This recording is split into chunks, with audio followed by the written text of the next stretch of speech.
Hey everyone, this is Brandon with Everything Board Games, and I have a new review for you. A never seen before tabletop 3D model building game where the player uses the robotic arm for the gameplay. Designed by Team Manga, this is ARMPAL. It's a model kit and a board game. It's the best of both worlds. Let's see what's in the box. What's in the box? You receive the neoprene playmat. You get the MDF laser cut material, and then you have an easy to follow instruction book, tinted air hoses, rubber bands, a filler syringe, your stacking blocks, components for the tinted syringes, bearings, grease, magnets, hinge pins, and screws. Speaking of tinted syringes and air hoses, I thought it was pretty cool that the company took care with using that, because that's actually going to help block out any type of light to get in there, which one will reduce possible evaporation as well as reduce any type of mold or algae growth. Typically like what you would see in a fish tank, it's all because of too much light exposure. So tinted components actually reduce and prevent this from happening. You'll notice the build material is made of MDF. It's about 2.5 millimeters thick. To some this may seem thin, but it's actually really sturdy and holds up very well. The neoprene playmat, it grips the surface very well. The color is crisp, the words are clear, and it's long.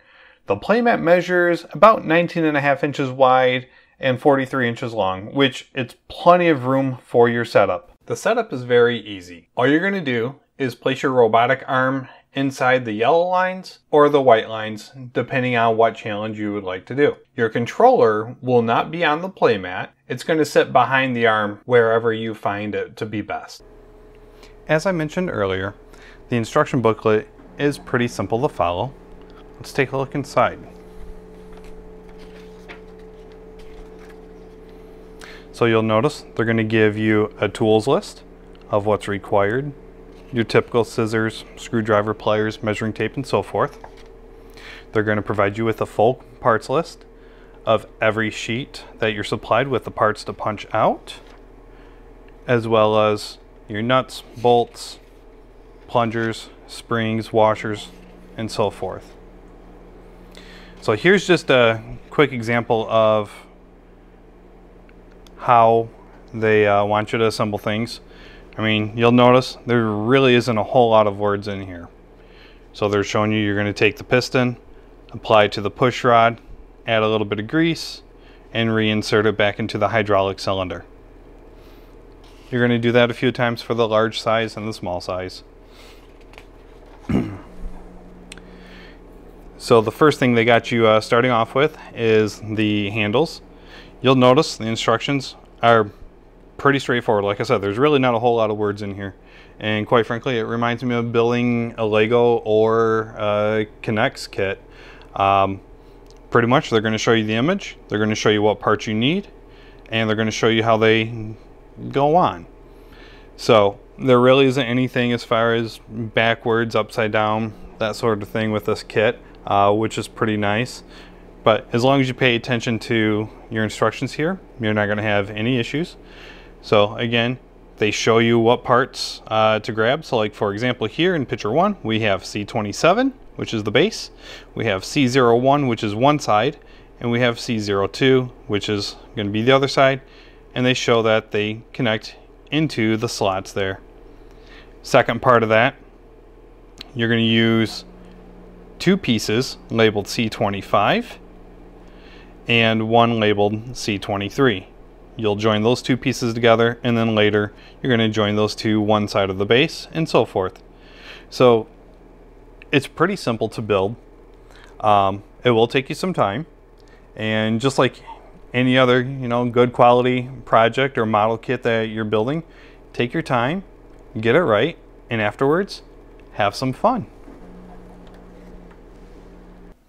Just a couple quick tips before you get building. For the screws, they are a micro Phillips. It's a J1 bit, so something to keep in mind for when you use those. You cannot use a standard number 2 Phillips, it's just going to be way too large for it. And then also too, when attaching the air hoses to the syringes, one thing I found to actually help out here was grab a heat gun or a hair dryer, heat up the rubber hose about 350 degrees. It doesn't take a whole lot of time, but it's going to soften that rubber up. And then use a little bit of water and dish soap on there to help lube up the syringe when you put the hose on there. It's going to make it go on so much easier, and you'll find it's a lot less frustrating than trying to do it without. Let's build it.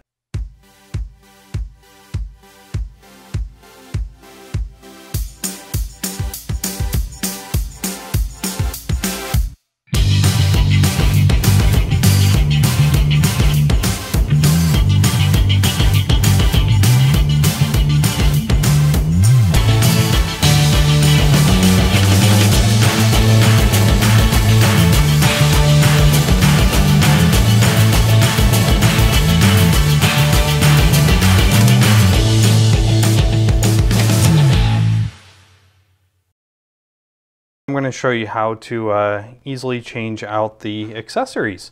So what we want to do is we want to raise our arm up just a little bit, give us some working room here. And in the center here are just a couple of clips. We're going to pinch those.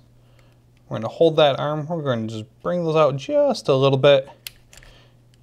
Give the claw a little wiggle. As you can see, there are a couple strong magnets, which you'll attach during building there that help keep the claw in place. And there's the 2 little clips that I'm talking about in the center there. So we're going to set that to the side. We're going to grab our magnetic accessory here. Put that there.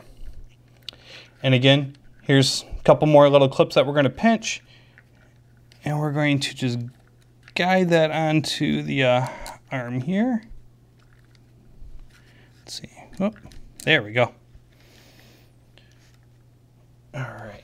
Straighten our arm back down. And that is how you change out the accessories. We've built it. We know how to set up the play area. Now it's time to play.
With everything you just saw, as I mentioned earlier, it will take a little bit of time to build. I spent about a day. Regardless of that, whether you're a new or advanced builder, someone who just enjoys robotics technology or building and learning about new things, this is definitely a game for you. Live today on Kickstarter is ARMPAL. Check them out. Thank you for watching.